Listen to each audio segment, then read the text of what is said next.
આકાશવાણી અમદાવાદ વડોદરા.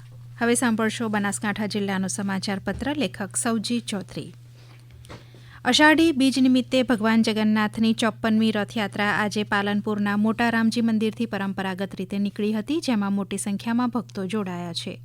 ગ્રામ પંચાયત ચૂંટણીને લઈને બનાસકાંઠા જિલ્લાના મતદારોમાં ભારે ઉત્સાહ જોવા મળ્યો હતો. વરસાદી માહોલ વચ્ચે પણ લોકો મતદાન કરવા આવ્યા હતા. જિલ્લામાં કુલ 322 ગ્રામ પંચાયતોમાં શાંતિપૂર્ણ માહોલમાં સવારે 7 વાગ્યાથી મતદાન શરૂ થયું હતું. 322 પંચાયત પૈકી 303 ગ્રામ પંચાયત સામાન્ય તથા 19 ગ્રામ પંચાયત ખાતે પેટા ચૂંટણી યોજાઈ હતી. જિલ્લાના 14 તાલુકાની કુલ 303 ગ્રામ પંચાયતોમાં સામાન્ય, વિભાજન, મધ્ય સત્રની ચૂંટણીમાં કુલ 83.50% મતદાન થયું હતું, જ્યારે પેટા ચૂંટણીમાં 63.24% મતદાન થયું હતું. જિલ્લાના 14 તાલુકાની કુલ 322 ગ્રામ પંચાયતોના સરપંચ અને સભ્યપદના ઉમેદવારોની મતગણતરી તાલુકા મથકો ખાતે યોજાઈ હતી, જેમાં જિલ્લાના 1800 કર્મચારીઓ જોડાયા હતા. યોગ ફોર વન અર્થ વન હેલ્થની વૈશ્વિક થીમ સાથે 11મા આંતરરાષ્ટ્રીય યોગ દિવસની અનોખી ઉજવણી નડાબેટ ખાતે ભારત પાકિસ્તાન સરહદ ઉપર કરવામાં આવી હતી. સરહદ સુરક્ષા દળના બહાદુર જવાનોએ સીમા ઉપર યોગ કરીને સમગ્ર વિશ્વને શાંતિ, સ્વાસ્થ્ય અને આત્મવિશ્વાસનો સંદેશ આપ્યો હતો.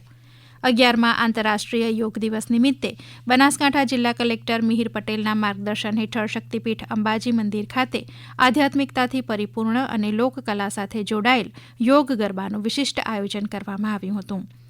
બનાસકાંઠાના મુખ્ય મથક પાલનપુર સ્થિત પોલીસ પરેડ ગ્રાઉન્ડ ખાતેથી જિલ્લા કક્ષાના યોગ દિવસની ભવ્ય ઉજવણી મંત્રી બલવંતસિંહ રાજપૂતના અધ્યક્ષસ્થાને કરાઈ હતી. રાજ્યમાં ચોમાસાની સારી શરૂઆત થઈ છે. સૌરાષ્ટ્ર અને દક્ષિણ ગુજરાત પછી ઉત્તર અને મધ્ય ગુજરાતમાં વરસાદી માહોલ જામ્યો છે. સાબરકાંઠા જિલ્લામાં મેઘાએ ધમાકેદાર એન્ટ્રી કરી છે. આ સાથે જ જિલ્લાના દાંતા, અમીરગઢ તાલુકામાં 10 ઇંચ વરસાદ થયો હતો. બનાસકાંઠા જિલ્લાના વાવ, થરાદ, સુઈગામ, કાંકરેજ, દિયોદર, લાખણી, ધાનેરા, ડીસા વિસ્તારમાં વરસાદને કારણે ઉનાળુ બાજરીમાં મોટું નુકસાન જોવા મળી રહ્યું છે. શક્તિપીઠ અંબાજી ખાતે આવેલ જનરલ હોસ્પિટલને 50 બેડમાંથી 100 બેડમાં અપગ્રેડ કરવામાં આવી છે. અહીં આસપાસ ક્યાંય મોટી હોસ્પિટલ નથી, જેને ધ્યાને લઈ આ જનરલ હોસ્પિટલને અપગ્રેડ કરવામાં આવી છે. બનાસકાંઠા જિલ્લાના કાણોદર ગામના સમીરભાઈ ગનીના પિતાએ ખેતીકામ દરમિયાન ખેતરમાં છાણિયું ખાતર પાથરવામાં પોતાને અને અન્ય ખેડૂતોને પડતી મુશ્કેલીઓ દૂર કરવા એક મશીન વિકસાવ્યું છે, જે ધરતીપુત્રો માટે આશીર્વાદરૂપ બન્યું છે. સમીર ગનીએ અન્ય કારીગરોના સાથ અને સહકારથી કાણોદર ખાતે ફાર્મલેન્ડ કંપની સ્થાપી છે. અહીં આ મશીન તૈયાર થાય છે. બનાસકાંઠા ઉપરાંત અન્ય રાજ્યોમાં આ મશીન પહોંચ્યું છે. સાથે જ અન્ય દેશોમાં પણ મશીનની માંગ જોવા મળી રહી છે.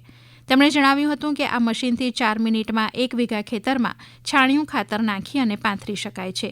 મશીન ચલાવવા માટે 40 હોર્સ પાવરથી મોટું ટ્રેક્ટર હોવું જોઈએ.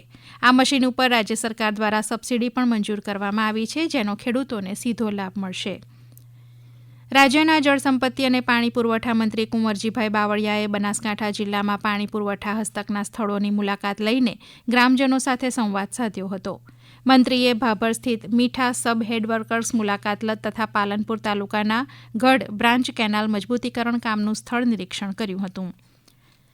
જિલ્લાના સરહદી સુઈગામથી નડેશ્વરી માતાજીના મંદિર સુધી તિરંગા યાત્રા યોજાઈ હતી. આ કાર્યક્રમમાં વિધાનસભા અધ્યક્ષ શંકર ચૌધરીએ જણાવ્યું હતું કે દેશની સેનાએ પાકિસ્તાનમાં દુશ્મનોના અડ્ડાઓને નેસ્ત નાબૂદ કરી દેશનું ગૌરવ વધાર્યું છે.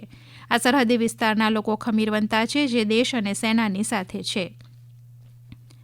મુખ્યમંત્રી ભૂપેન્દ્ર પટેલ, કેન્દ્રીય જળશક્તિ મંત્રી સી.આર. પાટીલ, વિધાનસભાના અધ્યક્ષ શંકર ચૌધરી, પ્રભારી મંત્રી બલવંતસિંહ રાજપૂત, ગૃહમંત્રી હર્ષ સંઘવી તથા મહાનુભાવોની ઉપસ્થિતિમાં દાંતીવાડા તાલુકાના ચોડુંગરી ગામ ખાતે જળસંચય જનભાગીદારી હેઠળ બનાસકાંઠા જિલ્લામાં રિચાર્જ કુવા નિર્માણનો પ્રારંભ કરવામાં આવ્યો છે.